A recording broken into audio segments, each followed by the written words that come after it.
Bonjour à tous, bienvenue sur le 16e épisode du podcast Pelote et Repelote, qui, comme son nom l'indique à peu près, est un podcast consacré au tricot. Voilà, je suis ravie de vous retrouver un peu plus tard que ce que j'avais prévu, mais toujours en forme. Je m'appelle Chloé, je suis sur Instagram sous le nom Pelote et Repelote. Je ne sais plus comment c'est écrit, mais je vous l'écrirai ici ou à la fin, et on va commencer tout de suite avec une chose importante, puisque j'ai changé de nom sur Ravelry. Je m'appelais Clogj, c'est L-O-C-J, et personne n'arrivait à le prononcer, du coup j'étais inspirée par Along avec Anna, qui a dit qu'elle avait réussi à changer de nom, donc je me suis dit que si elle pouvait, je pouvais probablement aussi. Je voulais m'appeler Pelote et Repelote, je voulais mettre des tirets, mais je n'avais pas assez de caractères. Du coup, il y a juste un tiret entre pelote et et. Et repelote, c'est tout collé, ce qui nous fait en plus un jeu de mots super nul, mais que j'apprécie quand même. Ça nous fait pelote être pelote, si on veut aussi le voir comme ça. Et je suis une pelote, oui. Voilà, et bien sur cette petite introduction... Ah si, j'ai oublié de dire, j'ai un blog moribond qui s'appelle Le Poisson Panneau, sur la plateforme Canal Blog. Et donc voilà, je me suis présentée pour une fois parce que je crois que les 3 quarts du temps j'oublie. J'espère que vous allez tous bien, que la chaleur ne vous a pas complètement anéanti, que vous n'avez pas fondu et que vous avez pris de belles couleurs et plein de vitamines et que les jardins vous remplissent de joie comme c'est le cas pour moi. Enfin, j'ai pas de jardin, mais j'apprécie toute la verdure qui pousse partout autour de chez moi. Je vous propose d'attaquer sans plus tarder. Je vais essayer de rester concentrée parce que j'ai déjà enregistré ce podcast, mais je n'étais pas du tout satisfaite de tout ce que j'y avais dit. Donc voilà, je recommence quelques jours plus tard. Donc on va commencer sans grande originalité par les projets terminés. Alors je dis les, mais en fait il n'y en a qu'un seul. C'est le châle que je fais pour mon amie Camille, dont je vous parle depuis plusieurs épisodes. Il s'agit du modèle Mia de Hominitz, qui est un châle prévu normalement pour un écheveau avec juste des petits trous réguliers et une bordure en picot. Et moi je l'avais déjà tricoté 2 fois, dont une avec 2 écheveaux pour avoir une plus grande ampleur. Et Camille avait beaucoup apprécié, enfin elle aimait beaucoup ce châle, donc quand il a été question de lui en offrir un pour accompagner son départ de France, et ben c'est assez naturellement que notre choix à toutes les deux s'est porté sur ce modèle. Alors bon, il n'est pas compliqué, mais c'est vrai que 3 fois ça commence à faire pas mal. Pour un modèle où il n'y a pas beaucoup de challenge, j'ai eu un gros coup de mou au milieu et j'ai eu du mal à m'y remettre. Mais une fois que je me suis relancée, le deuxième écheveau est passé assez rapidement. Je l'ai tricoté avec de la laine Malabrigo Sock coloris à gouasse, que je voyais très bleu-vert au début et en fait qui est plutôt très vert, vert écaille de dragon. Enfin moi je trouve qu'il a vraiment une pure couleur de dragon, j'adore. Donc j'ai pris des photos avec une autre amie dimanche et en fait elles sont complètement ratées. Je suis un peu dégoûtée. Mais voilà, je vais essayer d'en refaire et de vous les incruster ou alors de vous mettre les photos floues, je sais pas. Ça concernera la soirée de demain puisque là je rentre du travail, il est 7h30. Donc je pense que le temps d'enregistrer le montage, je m'en occuperai un autre jour. Donc voilà pour le tricot terminé. Alors ensuite, je ne sais pas par quoi je commence. Si, le tricot qui était déjà commencé la dernière fois et qui est toujours en cours, ce sont des chaussettes pour un ami qui adore donc le orange et le vert, et j'ai réalisé récemment qu'il adorait aussi le bleu. Voilà, et qu'il aimait bien ces 3 couleurs ensemble. Donc j'ai cherché un petit peu partout sur internet des laines autorayantes pour lui faire des chaussettes. Donc j'ai déjà dit, je ne sais plus. Bref, pour lui faire des chaussettes. Et puis un soir j'ai craqué à pas d'heure, je pense j'avais largement dépassé l'heure d'aller me coucher, et puis j'ai fait une commande de biscottes et compagnie. Voilà, j'en ai profité pour me prendre des échevaux, je vous en avais déjà parlé dans un autre podcast, dans un autre épisode, pardon. Et donc j'ai attaqué avec les siennes parce que l'histoire du cordonnier mal chaussé, c'est ça? Tricoteuse mal chaussée. Non, je suis bien chaussée, justement. Donc je m'occupe un peu des autres parce que moi j'ai de quoi faire. Ouais, patron, tout bête. Les rayures se suffisent à elles-mêmes. Ça me fait toujours aussi mal aux yeux. Ouais, je trouve que c'est pas un assortiment heureux, vraiment pas. Alors, le petit détail dont je voulais vous parler, c'est que donc c'est un écheveau de 100 grammes. Je vais bien sûr pas utiliser les 100 grammes, mais davantage que 50 puisque c'est une paire de chaussettes pour homme. Donc je ne voulais pas diviser mon écheveau en deux en me disant je le retricoterais pour d'autres chaussettes, puisque de toute façon moi personnellement j'aime pas ça. Enfin, c'est vraiment, ouais, vraiment pour lui que j'ai choisi ces couleurs. Donc j'ai décidé de ne pas faire de talons contrastants avec une autre laine. Mais ça m'embêtait de casser le rythme des rayures. J'avais vraiment envie de le conserver. Autant pour moi, j'en ai rien à fiche de casser le rythme des rayures quand je fais mon talon. Autant là, j'avais envie que ça fasse plus propre. Donc très simplement, pour faire le talon, j'ai attrapé le fil par l'autre côté de la bobine, par le centre. Moi, je tricote toujours par l'extérieur des bobines. J'ai un bol à laine, ou sinon je le mets dans mon sac à encours. Et ça arrive toujours à bien se dérouler. Par contre, dès que je tricote en tirant le fil du milieu, je me retrouve toujours avec des nœuds et puis avec un fil vraiment, vraiment très enroulé sur lui-même. Enfin, et du coup, soit il est beaucoup trop retordu et il fait des frisottis, soit il se détord, et dans ce cas-là, j'ai tendance à le piquer au milieu enfin, entre les brins. Donc, tout ça pour dire que ça marche si on tricote les chaussettes séparément. Bien sûr, si on tricote les deux à la fois en prenant le fil par l'intérieur et par l'extérieur, on ne peut pas inventer de troisième fil qui sortirait de la bobine pour faire le talon. Mais voilà, si jamais vous vous posiez cette question existentielle de savoir comment je fais pour ne pas casser le rythme des rayures sans prendre des chevaux contrastants, je pense que tout le monde y a pensé, mais sait-on jamais? Moi, vu le temps qu'il m'a fallu pour y songer, je me disais que ça valait le coup de partager. Voilà. Bref, et bien sur ce, pas grand chose de plus à dire sur ces chaussettes. Elles suivent leur cours tranquillement, mais c'est pas ce que j'aime le plus faire, donc c'est vrai que ça n'avance pas bien vite. Il se peut qu'elles soient toujours là la prochaine fois que je vous parlerai. Alors ensuite, j'ai plein de tricots en pause auxquels je n'ai pas touché depuis la dernière fois. Donc il y a les chaussettes moches toujours, le pull Stay the Same de Vira Valimaki, pas touché. Le petit artichaut que j'avais commencé et quasiment terminé, pas touché non plus. La bébé pour qui je le faisais, je pense, ne rentrera plus dedans quand je le terminerai. Donc il faudra que je trouve un autre bébé, tant pis. Et que je retricote autre chose pour les 8 bébés en attente. J'ai pas envie de faire de layette en ce moment, ça me branche pas du tout. Tant pis. Je serai obligée de faire des tailles plus grandes quand le mot de jour viendra. Alors par contre, ce que j'ai commencé depuis la dernière fois, et que vous avez peut-être vu sur Instagram, c'est le châle Ruby on Rails de Crystal Little K. C'est un patron que j'avais déjà tricoté pour une de mes tantes, où je m'étais pas trop amusée, mais j'aimais. Enfin voilà, encore une fois, j'aimais beaucoup le rendu final, et je m'étais dit quand même un jour je me le referai. Parce que la construction, je la trouve ouais, super bien fichue. Ouais, bien pensé, voilà, plein de détails. Ouais, j'aime bien comment le chemin que ça a suivi pour se construire. Donc j'avais très envie de me le refaire.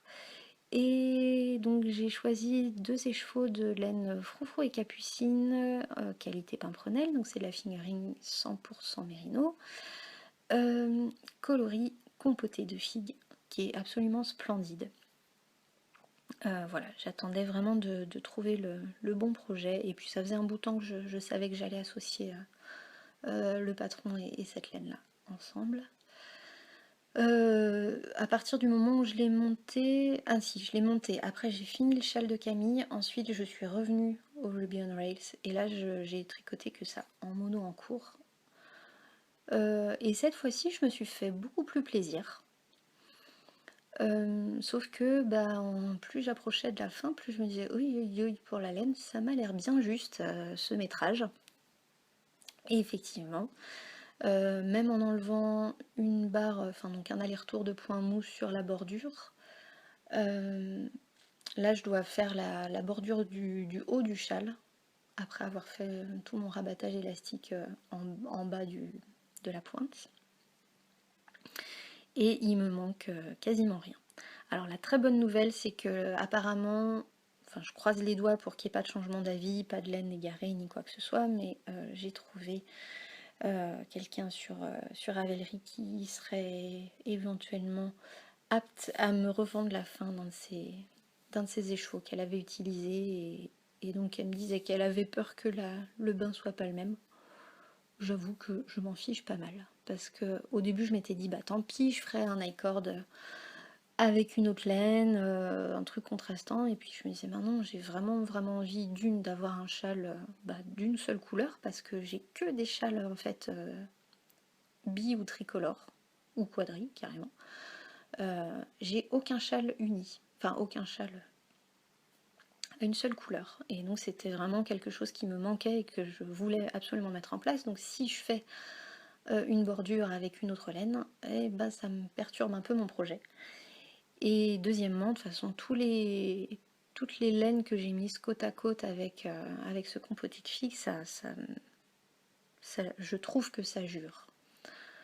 Après, voilà, je fais peut-être la fine bouche, mais comme il se trouve que j'ai un trou de mémoire, je l'ai sur le bout de la langue, j'ai très honte, là, tout à coup.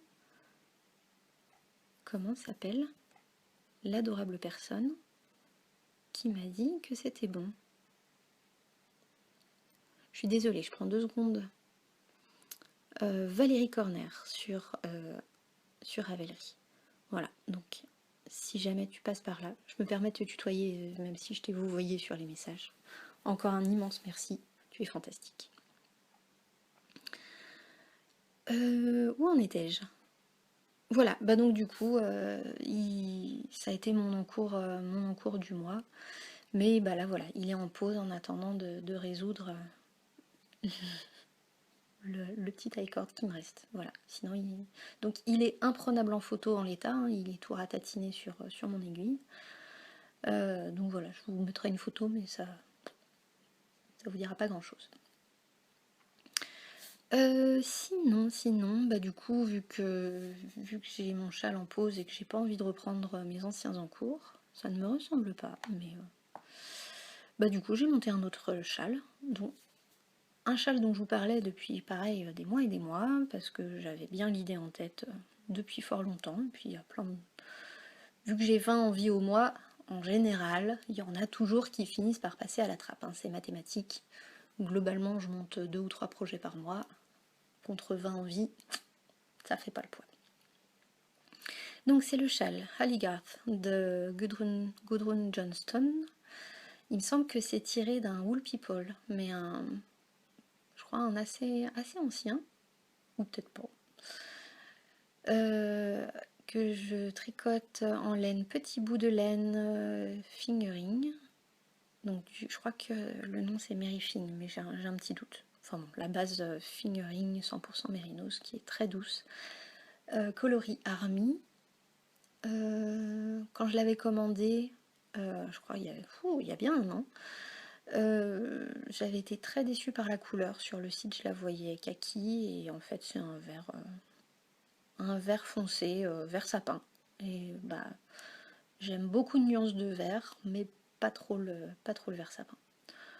Donc, mais bon, j'avais décidé depuis un petit bout de temps de mettre ces deux ce patron et cette laine ensemble.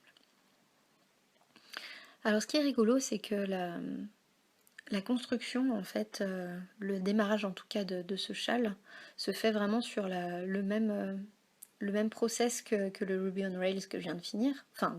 Non, je l'ai pas fini, mais dans ma tête, il est quasiment terminé. Il est juste pas portable, puisqu'il est encore sur les aiguilles. Mais Oui, voilà, donc c'est le même chemin, mais avec des petits détails qui font toute la différence. Et là, du coup, j'ai presque envie de défaire le Ruby on Rails et de faire les petites modifications que je piquerai sur le modèle du Aligarth pour qu'il soit plus propre. C'est tordu, hein? Mais non, je vais pas faire ça, en vrai. Quand même pas, hein, faut pas déconner. Donc voilà, je suis arrivée, je pense, au tiers ou à la moitié de mon premier échaud, et je me régale. C'est que de la dentelle, sur l'envers, sur l'endroit, je veux dire. Et ça monte tranquillement, c'est logique. Voilà. Suivre les 2 premières fois la grille, je me suis plantée plein de fois. J'ai été obligée de redéfaire maille par maille pour comprendre où ça collait pas. Et puis une fois qu'on a pigé comment ça marche, c'est une logique implacable. Donc voilà, j'ai presque envie de plus faire que ça, pour l'instant, jusqu'à ce qu'il soit fini. Donc voilà, ça nous fait quand même 2 en cours actifs, et puis 4 au dodo. Ça commence à faire beaucoup les dodos. Alors, si je vous parlais ensuite de mon petit orphelinat, dans l'idée, je voulais faire un no-buy. Je peux vous dire tout de suite, c'est râpé, mais alors large, quoi. En fait, je suis allée en ville. Donc forcément, j'ai fait les magasins de laine. Je suis allée à Clermont-Ferrand il y a 2 semaines, je crois, 3 semaines. Non, il y a 3 semaines à force. Et donc il y a la boutique Aniline, dont j'avais entendu parler plusieurs fois dans le podcast de Éminitz. Non, je sais plus, j'ai un doute. On va dire tant pis. Et donc j'ai trouvé de la belle laine en écheveau en baby alpaga, mais c'était quand même fort cher. Et puis moi j'ai toujours un petit doute sur l'alpaga. A priori le baby alpaga me gratte pas, mais celle de la Féfile là, que j'ai tricotée il y a pas longtemps ne me ravit pas et je la trouve pas agréable dans les mains quand je la tricote. Donc au dernier moment, elle est en train de fermer, hein, je me suis rabattue sur du mérino dans les mêmes coloris. Et je ne sais plus. Je ne sais plus quelle laine c'est. Comment ça s'appelle? Attendez, je fais une pause. Comment on fait une pause? Voilà, je l'ai retrouvée. Alors, donc c'est de la Filcolana. La qualité, je suppose que c'est Anina. C'est rigolo. J'en ai rencontré une en Slovénie il y a quelques années. Donc 100% superwash merino wool. Et donc j'ai pris du blanc cassé et du vert anis pour faire le châle Les Sillons de Polo et compagnie, que j'ai déjà tricoté 2 fois, mais il y a un petit paquet d'années maintenant, qui ressemble un peu, enfin voilà, qui se construit un peu sur le même principe que le Bryum, mais avec du coup différents triangles qui se décalent petit à petit, donc beaucoup plus de rangs raccourcis. Je pense que je maîtrise mieux les rangs raccourcis maintenant, mais c'est pas un châle qui va se monter tout de suite, je pense. Je peux me contredire, hein. Voilà, donc bref, la Filcolana. Je suis passée dans une autre boutique de laine dont j'ai oublié le nom et que je n'arrive pas à retrouver, qui est pareil dans le centre, qui fait le coin entre deux rues, et où j'étais déjà passée l'an dernier. Et là, il y avait un panier à l'entrée de laine Hula Hoops, dont j'avais déjà entendu parler, hein, sur les différents réseaux sociaux. Et puis je me suis dit, je l'ai sous les yeux, je l'ai sous les mains, je l'ai papouillé, et puis il m'a pas fallu beaucoup d'efforts pour trouver 2 coloris qui me plaisaient. Hop, je suis désolée, je me lève. Donc là où la Oops, il y a le coloris I Hurt You, qui est un beau bordeaux, et ensuite un blanc moucheté de rose et de bordeaux qui va très bien avec, qui s'appelle Sorbet Chéri. Voilà. Donc je ne sais pas à quoi ça servira. mais ça ira ensemble. Et ben, en si bon chemin, je ne me suis pas arrêtée, puisque j'ai fait une commande personnelle chez Lauriane, qui fait les laines tôt le matin. Donc ça fait pas très longtemps qu'elle a lancé sa marque, mais c'est la reine des speckles. Franchement, je trouve que c'est vraiment un art maîtrisé chez elle. Et donc je voulais vraiment... Enfin voilà, j'avais très envie de craquer pour ces laines. Et comme j'ai envie depuis un petit temps de me faire une marinière orange et blanche, je crois que je vous en avais déjà parlé, voilà, je cherchais un blanc mais à speckle très discret. Je voulais des speckles orange et gris pour faire la marinière. Mais je n'en trouvais pas. Donc j'ai passé une commande personnelle chez Lauriane que je n'ai pas encore reçue, mais ma foi, il faut bien le temps qu'elle fasse ses recherches, qu'elle l'atteigne et tout ça. Donc de toute façon, il n'y a pas urgence. Je dois avoir une centaine d'échevaux dans mon stock. Je pense que je suis tranquille, je suis large. Je vais pas mourir d'asphyxie laineuse. Et puis, je termine par le meilleur. Ça, c'est de la laine que je n'ai pas achetée, mais que j'ai gagnée. En fait, c'était le Cal Shandai Fingering de Émilie et Paul. Donc j'avais tricoté 2 pulls en fingering, truc de fou. Normalement, je tricote un pull par an, 2 à la limite. Là, j'en ai tricoté 2 en 2 mois. Et du coup, c'est vrai que je me disais, oh, j'ai peut-être une chance de gagner un petit truc. Et puis quand elles ont tiré les gagnantes, bah, j'y étais pas. Je me suis dit, oh bon, bah tant pis. Puis là, ils ont dit, ah oui, mais on a décidé de tirer un petit lot de consolation aussi sur le fil de discussion. Et là, sur les 600 personnes qui avaient papoté sur le fil de discussion, ça a réussi à tomber sur moi. Je suis chanceuse, mais c'est indécent. Voilà, du coup, Émilie, Paul, si jamais, par le plus grand des hasards, vous passiez par ici, je vous remercie encore 1000 fois du fond du cœur. Voilà, pour tout ce que vous faites et puis pour votre générosité. Et donc bah, je vous parle de la laine quand même, peut-être. C'est de la Artfil. Mince, faut que je me lève pour aller la chercher, elle est aussi dans le petit tiroir. Alors, la Artfil, je sais pas si on prononce le T. C'est de la laine autorayante, la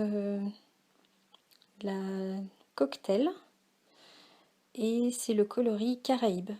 Donc j'ai 2 petits écheveaux de 50 grammes, donc largement de quoi me faire une paire pour moi et une paire pour quelqu'un d'autre. Et en plus, j'ai de la laine contrastante grise, qui est un peu plus rêche. Après, bon, c'est pour les pieds, donc moi je m'en fiche royalement. Et du coup, vu qu'il n'y a pas d'étiquette, je me demande si c'est pas de la Urso mouton. Voilà, donc c'est vrai que j'aurais peut-être dû demander à Paul, puisque c'est elle qui a fait le colis. J'espère que vous entendez pas trop mon plancher qui grince quand je me promène. Et ben voilà, tout ça, ce qui nous fait quand même un solde positif. Donc je compte le nombre de pelotes ou d'échevaux arrivés dans le stock et j'enlève le nombre de ceux que j'ai démarré pour un projet. On arrive à un solde positif de 7 pelotes ou échevaux, ce qui fait quand même beaucoup en 4 semaines, moi je trouve. Mais bon, hein, c'est comme ça. On va pas se fouetter avec des orties. Ils sont là, maintenant il s'agit surtout d'en faire bon usage. Et pour les futurs projets, bah, du coup, comme j'attends de recevoir la laine de tôt le matin, bah, ça me donne très très envie de démarrer la marinière que je ferai sur la base du Ravello. Mais en décalant, je sais que j'aime pas cette histoire des rayures qui démarrent en plein milieu du dos. Ouais, ça, je trouve ça pas très heureux. Donc je vais les décaler, je pense, le long du raglan de l'épaule. Voilà. Et puis bah, après, je suis jamais à l'abri d'autres envies. Mais j'ai des idées assez arrêtées. Et puis vu ce que j'évoque depuis plusieurs mois, il y a quand même voilà, plein de patrons qui reviennent régulièrement, donc ils vont finir par passer à la casserole. J'essaye de pas trop me disperser avec encore des nouvelles idées et encore des nouvelles laines. Ben voilà, je crois que j'ai terminé pour tout ce qui concerne le tricot. Et puis ça fait longtemps que je vous ai pas parlé de livres, alors si vous avez encore quelques minutes, enfin non, je sais que dès que je parle de livres, j'ai tendance à parler longtemps. Si vous avez un quart d'heure, 10 minutes, 7, restez encore un peu. Donc les dernières fois, je vous parlais de La Reine Margot de Alexandre Dumas, qui est donc de la littérature classique. Voilà, je me suis régalée. Alors après, moi j'aime les gros bouquins, j'aime quand c'est écrit en phrases alambiquées et quand c'est un peu vieillot.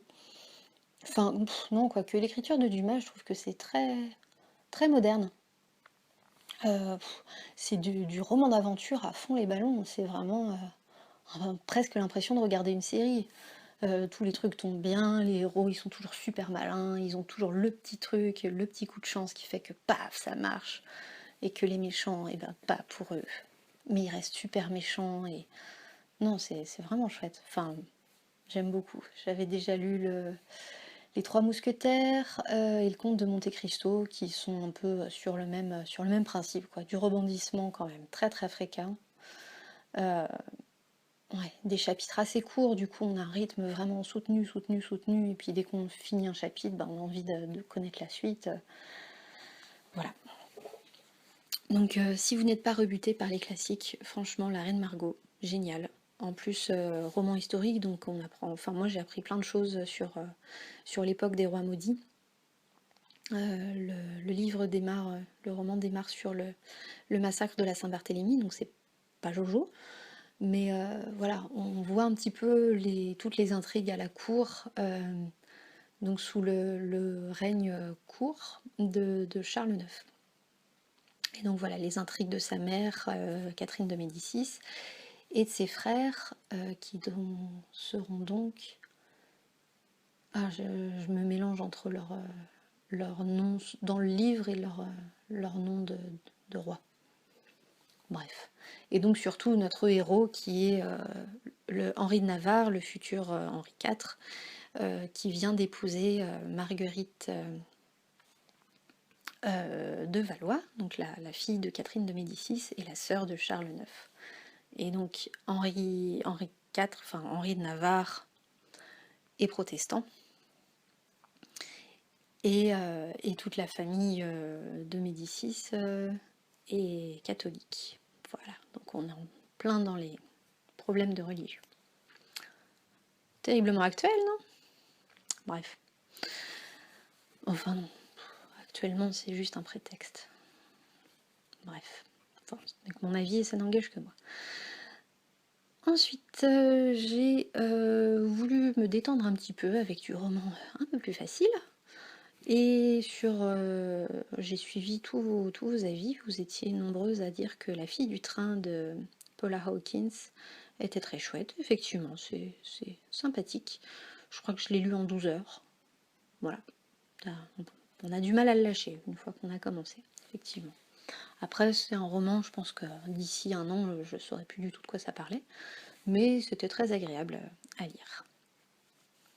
Et puis j'aimais bien le côté, le fait que l'héroïne soit une alcoolo. Ça change un peu. Elle est pas blonde, svelte et je sais pas, méritante, entre guillemets. Enfin voilà, toujours le côté. Les gens beaux et sont gentils, et puis en plus, ils ont des terribles soucis et résolvent des énigmes. Non, j'ai dû lire trop des mauvais polars en fait. J'en lis pas souvent. J'ai enchaîné ensuite sur 1000 femmes blanches de Jim Fergus. Et là, pareil, j'ai appris plein de choses, c'est super intéressant. Je ne savais pas qu'il y avait eu un programme américain pour que, donc à la fin, si je ne me trompe pas, du 19e siècle, des femmes, alors volontaires entre guillemets, donc récupérées dans des asiles ou dans des pénitenciers, ont été libérées et ont été livrées à des tribus de Cheyennes pour pacifier les relations, enfin, en gros pour domestiquer les Indiens, hein, c'est un peu l'idée. Alors voilà, on apprend. Enfin, moi j'ai appris plein de choses et j'ai trouvé ça très très chouette. Après, voilà, j'ai trouvé que globalement ça sentait très très fort le gros anachronisme quand même. Le ton de la narratrice, je trouvais un poil trop moderne pour qu'on y croie. Voilà. Encore une fois, ce n'est que mon avis, mais je veux bien le vôtre, du coup. Si vous avez ressenti un peu la même chose, ou si ça vous a... Moi, je sais que ça m'a empêché de m'immerger complètement dedans parce que j'avais du mal à y croire. Donc c'est ce que j'ai trouvé un peu dommage. Et puis là, je suis en train de lire L'Amie prodigieuse de Elena Ferrante. Ça doit être ça. Peut-être pas le bon prénom, mais au moins le nom de famille et le titre, qui est donc une trilogie. Et donc voilà, je suis dans le premier tome et je me régale. Ça se passe en Italie dans les années 50, dans l'enfance des deux amis donc. Et bah c'est pareil, il n'y a pas moyen de le lâcher, hein, c'est terrible, je me suis encore couchée à pas d'heure hier soir. Je vous le recommande. Et j'espère que les deux volumes suivants seront de la même qualité. Voilà pour les livres. Bon bah finalement ça va, j'étais pas si bavarde. Bien, bah je crois qu'il est venu le temps de nous quitter. Du coup je vous souhaite plein de bonnes choses, beaucoup de douceur, la santé, que tous vos proches aillent bien, qu'il fasse beau quand même, hein. Et puis je vous dis à très bientôt. Prenez bien soin de vous, de tout ce qui vous entoure. Ciao!